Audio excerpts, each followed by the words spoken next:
India 24 express. આજે તમે રસ્તો જે જોઈ રહ્યા છો એ નાથાવાસ પાટિયાથી હમીરપુર સુધી વર્ષોથી કાચો નજરે જોવા મળે છે અને એનાથી ઘણા લોકો મુશ્કેલીઓનો સામનો કરી રહ્યા છે અવર જવર કરવા માટે। જેને આ રસ્તા ઉપર નાથાવાસ, મેવડા, ગોઢ, ડોડિયા, જાલમપુર અને રીંછવાડ, હમીરપુર જેવા ગામડાઓ આવ્યા છે।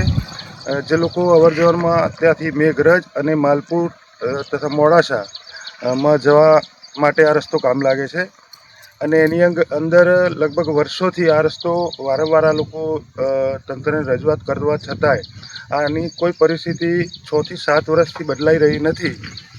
તો અહીંના જે સ્થાનિકો છે એવી માગ કરી રહ્યા છે તંત્રને કે જેમ બને એમ ઝડપી આ રસ્તાનું સમારકામ થાય એવું એના સ્થાનિકો માગણી કરી રહ્યા છે। ધન્યવાદ। વૈખોટ ક્યાં ના કામ ગોઠનું ગોટના બરાબર મેવડાની નેચા ગાળાની અંદર ઉતરતો વાસફળી બરાબર એટલી જગ્યાએ બહુ હરણ થવાય છે રસ્તો।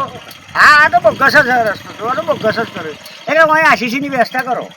હવે ડમ્બર તો તૂટી જ જાય, આ લોકો તો કોઈ તોડી જ નાખે। હા હો બોગસ આપણું માન્ય કરો। આમ જોવામાં તકલીફ લાગે। હા આમ તો તકલીફ દેખાય ને તમને ખાડા કયો ખાડું ટાળવાનું બરોબર। તંત્રને શું કહેવું છે તમારે? અમારું સત્ર તો શું કહેવાનું થાય સારો બનાવો પછી ઊંચો લ્યો। હા થોડો ઊંચો લ્યો એમનું પાણી છે એ લોકોનું પાણી આવે સાઈડે જાય કે સાબુવાળું પાણી આવે કે રોડ ઉપર આવે એટલે રોડ ઉપર આ તૂટ જ તૂટે ને ડમ્બરને હોતા નહીં તો તૂટે જ એ લોકોને વ્યવસ્થા તમે આપો કે ભાઈ તમારે આ પાણી રોડ ઉપર આવવા જ નહીં દેવાનું। આ પાણી રોડ ઉપર તમારે આવવા જ નહીં દેવાનું, એ લોકોને વ્યવસ્થા આપો એમ જવાબ આપો, બીજું કશું નહીં। વ્યવસ્થિત હોય તો વ્યવસ્થિત થાય ને ભાઈ। પંચાયતના માણસો પંચાયતમાં રહેતા હોય તો પંચાયતનું બોલવું પડે, કાયમ રહેતો ઓકે।